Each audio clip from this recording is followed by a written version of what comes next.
বলেনি গণ অভ্যুত্থান এবং অনেকের আত্মত্যাগের ফলে সেই আন্দোলন সফল হয়েছে, কিন্তু সেই আন্দোলনে যারা ছিলেন তাদের মধ্যে অনেকের মধ্যে দেখা যাচ্ছে দ্বিধা, বিভক্তি, অনেক সময় অনেক সংঘাতময় জায়গায়ও তারা পরস্পর এসে দাঁড়াচ্ছেন। এই সময় অন্তর্বর্তী সরকারের সামনে কি বাস্তবতা দাঁড়িয়ে আছি আমরা, তা নিয়ে কথা বলার জন্য আমাদের সাথে রয়েছেন লেখক ও বিশ্লেষক ফাহাম আব্দুল সালাম। জনাব ফাহাম আব্দুল সালাম, আপনাকে আমাদের অনুষ্ঠানে স্বাগত জানাই।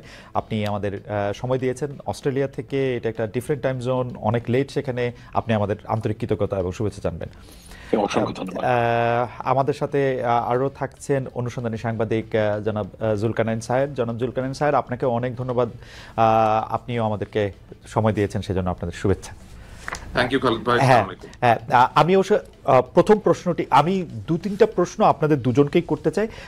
আমি ফাহাম আব্দুল সালাম আপনাকে দিয়ে শুরু করতে চাই যে ফাহাম, আপনি জানেন যে আজকে সেনাপ্রধান, এটাকে আমি কি বলবো, উনি পোশাকে ছিলেন কিন্তু উনার বক্তব্যের ক্ষেত্রে উনি নিজেও বারবার বলেছিলেন কিছুটা মনের কথা বলছি, কিছুটা যেহেতু রাওয়া ক্লাবে অবসরপ্রাপ্ত কর্মকর্তারাও ছিলেন, সে তাদের পরিবাররাও ছিলেন, তিনি কিছু কথা বলেছেন। আমরা সেই কথাগুলির ব্যাপারে আপনাদের একটু মতামত জানবো চট করে।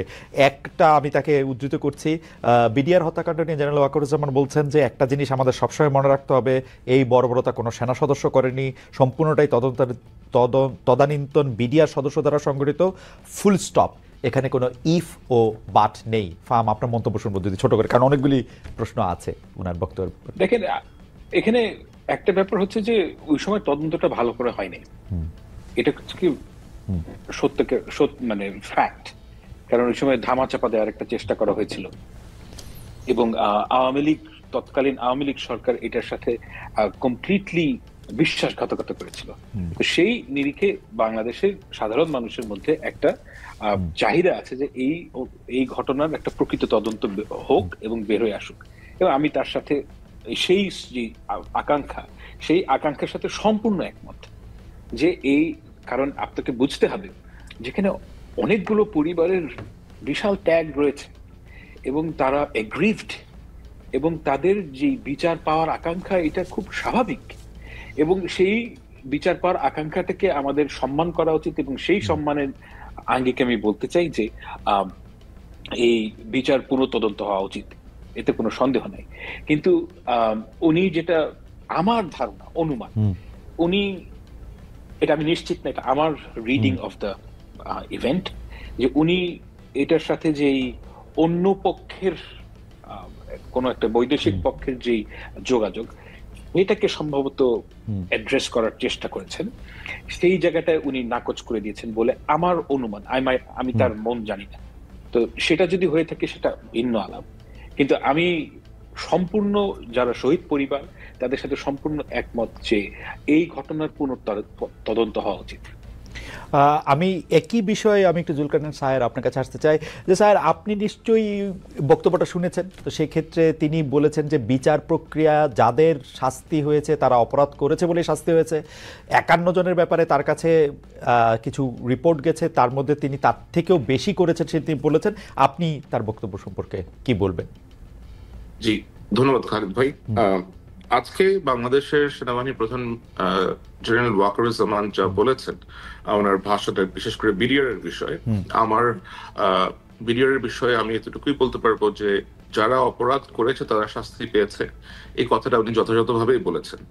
এখানে আমি কোনো ভুল অথবা কোনো অসঙ্গতির কোনো কিছু আমি দেখছি না, কারণ যারা এখানে শাস্তি লাভ করেছেন তারা বিভিন্ন রকমের অপরাধে যুক্ত ছিলেন। শুধুমাত্র যে তারা হত্যাই করেছেন তা না, তারা ওইখানে বিভিন্ন নারীর সম্ভ্রমহানি করেছেন, তারা ধর্ষণের মতো ভয়াবহ অপরাধের সাথে যুক্ত ছিলেন।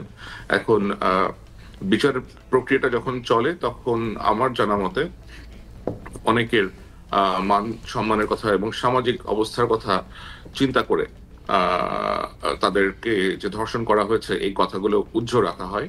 অনেকে স্মল আর্মস এবং এক্সপ্লোসিভস এর মামলায় অ্যারেস্ট দেখানো হয়। সুতরাং ইন এ ব্রডার পার্সপেক্টিভ, এটা যে আপনার সঠিক হয়েছে অথবা বিচার যে আপনার শাস্তিগুলো যে দেয়া হয়েছে, শাস্তি যথাযথভাবে দেয়া হয়েছে বলে উনি যে মন্তব্যটা করেছেন, এখানে আমি কোনো ভুল কিছু দেখছি না। ওকে, নেক্সট প্রসঙ্গ স্যার, আপনাকে ধন্যবাদ। ফাহাম আব্দুল সালাম, আমি আপনার কাছ থেকে জানতে চাইবো যে সেনাপ্রধান একটি প্রসঙ্গে বলেছেন, আমি একটু প্যারাফ্রেজ করি জিনিসটাকে, যে র্যাব, ডিজিএফআই, এনএসআই এরা প্যানিকড অবস্থায় আছে, পুলিশের ব্যর্থতার কারণও তিনি আসলে বলতে চেয়েছেন। 30,000 সেনা সদস্য দিয়ে যারা ক্যান্টনমেন্টে 30,000 যাবে আসবে তাদের দিয়ে আসলে এটা করা সম্ভব না। আমরা যা করছি সেগুলো আমাদের উচ্ছৃঙ্খলতা এবং আমরা পরস্পর এটার মধ্যে করছি, এরকম কিছু বলেছেন। আমি যেহেতু একদম পুরোপুরি উদ্ধৃত করছি না, সেটা নিয়ে আপনার একটু মন্তব্য শুনতে চাই। কথাটা তো সত্যই, মানে ব্যাপারটা হচ্ছে যে আমরা একটা এক্সট্রাঅর্ডিনারি ফেজে আছি, এবং এই এক্সট্রাঅর্ডিনারি ফেজে থাকার কারণে কিন্তু মিলিটারির একটা যে ক্যাপাসিটি সেটা ভীষণভাবে হ্যাম্পার্ড হয়েছে। এটা কোনোভাবেই মানে অস্বীকার করার উপায় নেই, কারণ মিলিটারির কাজ তো রাস্তায় না, এবং এই কাজটা করছেন তারা, এবং এটা একটা লিমিট আছে, একটা জায়গায় গিয়ে থামতে হবে। আমি সেটা বলি যে আমাদেরকে নর্মালসিতে ফেরত আসতে হবে। আমাদের যে পুলিশিং, এটা একেবারে ডিপ্লিটেড, পুলিশিং এর কোনো ক্ষমতাই নেই। সেই অবস্থা থেকে আমাদের উন্নতি হয়েছে, কিন্তু ল অ্যান্ড অর্ডার অবস্থা খুবই বাজে।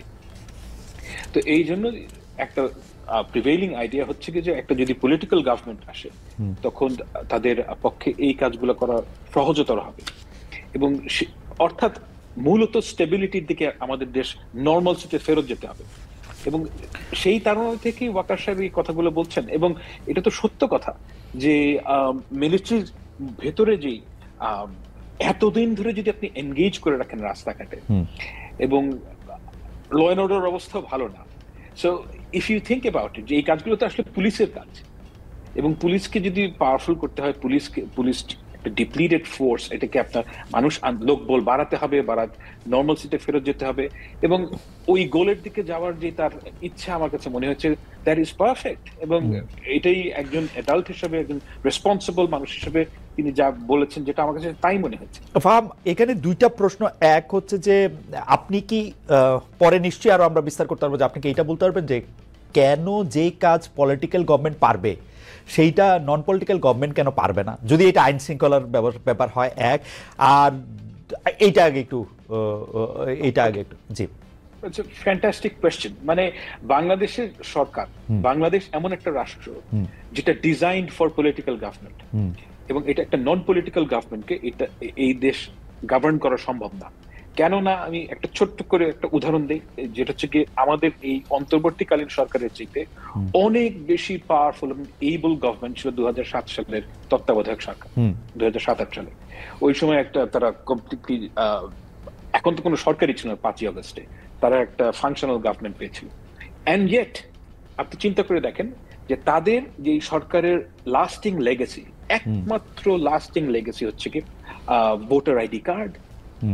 কারণ আমাদের দেশের যেহেতু সরকারের মধ্যে ক্লায়েন্ট পেড, আচ্ছা সরকার বলছি, ভুল বললাম, এই দেশের মধ্যে সর্বক্ষেত্রে ক্লায়েন্ট পেট্রন বেসড একটা রিলেশনশিপ তৈরি হয়। এখন বর্তমান সরকারের যেটা সবচেয়ে বড় সমস্যা, সেটা হচ্ছে কি তারা যদি বিউরোক্রেসি চালাতে চান, তাদের কাছে ক্যারেট নাই, স্টিকও নাই। স্টিক 5ই আগস্টে ছিল, সেটার ব্যবহার করেননি। এখন এই যে ক্যারেট, সবাই জানেন যে এই সরকার অল্প সময়ের জন্য আছেন, এবং এরপরে কি হবে তারা জানেন যে অন্য একটা সরকার আসবে, সুতরাং we must serve to that government. Okay, মানে ওই এই ক্যারেক্টারিস্টিকের এইটার প্রসঙ্গে আসবো। আমি একটু দ্বিতীয় প্রসঙ্গটা একটু বলে আসি, কারণ আমার কাছে মনে হয় যে আমি প্রশ্নটা করে রাখি আপনার কাছে কি মনে হয় না যে বিএনপি যেহেতু একটা ছায়া সরকার চালাচ্ছে বা অনেকটা বড় দল হিসাবে তারা প্রায় ক্ষমতায় এসেই পড়েছে, সেই জন্য এই ক্যারেক্টারিস্টিকের ওইটা আসলে কাজও করতেছে না? এটা আপনি পরে উত্তর দিয়ে আগে আপনি আমার বলেন, সেনাবাহিনী যে 6 মাস ধরে ম্যাজিস্ট্রেসি নিয়ে বসে রয়েছে, সেনাবাহিনী এই দায়টা কেন আগে স্বীকার করতেছে না? সেনাবাহিনীর কাছে ম্যাজিস্ট্রেসি থাকলে তো পুলিশ বা সিভিল ফোর্স তো আসলে কাজ করতে পারে না, বা প্রপারলি কাজ করতে পারে না, কারণ এখানে 2-3টা ক্ষমতার কেন্দ্র তৈরি হয়, এবং যেটা আসলে সেইটা তারা ধরে রাখছে কেন যদি না পারে, বা কি করছে? মানে আই ডোন্ট থিংক যে তারা ম্যাজিস্ট্রেসি পাওয়ার থাকলে ওইটা ইউটিলাইজ করতে পারে। মানে ম্যাজিস্ট্রেসি পাওয়ার যখন দেওয়া হয়, এটা একটা ভেরি শর্ট স্প্যান, ওই ইলেকশনের আগে ওই ধরনের সময় এটা এফেক্টিভলি ইউজ করা যায়। আই ডোন্ট থিংক যে আপনি এত লম্বা সময় ধরে, তাদের কাছে কোনো ইন্টেলিজেন্স নাই, আপনি তো এটা দেওয়া হচ্ছে। মানে you and I both know যে আমরা একটা এক্সট্রাঅর্ডিনারি টাইমের মধ্যে আছি, এবং এই টাইমের মধ্যে আমরা অনেক ধরনের জিনিস ট্রাই করছি, যদি কোনোটা লেগে যায়। কিন্তু এই সেনাবাহিনীকে ম্যাজিস্ট্রেসি পাওয়ার দেওয়া এই একটা দেশের জন্য, দিস ইজ মানে এটা কোনো লাস্টিং সলিউশন না। ওকে, আমি স্যারের কাছে আসি। স্যার, দুইটা প্রশ্ন। আগে আগে আগে আগে পাটাতনটা একটু বলে নিই যে র্যাব, ডিজিএফআই, এনএসআই তারা প্যানিকটাসে আমরা নিজেদের সাথে মারামারি করে নিজেদের সর্বনাশ করতেছি। সেনাপ্রধানের বক্তব্যের প্রেক্ষিতে আমরা প্রশ্ন করেছিলাম যে পলিটিক্যাল গভর্নমেন্ট পারলে নন পলিটিক্যাল গভর্নমেন্ট কেন পারবে না, এবং ম্যাজিস্ট্রেসি পাওয়ার নিয়ে সেনাবাহিনী 6 মাস কি করলো, আসলে আমরা কি করতে দেখলাম বাগাড়ম্বর ছাড়া? ওকে, র্যাব, এনএসআই, ডিজিএফআই, বাংলাদেশ সেনাবাহিনী, এই বাহিনীগুলো প্যানিক অবস্থায় আছে। আমার মনে হয় এই কথাটা উনি বলেছেন যে কারণে, সেটা হলো যে আপনি দেখেন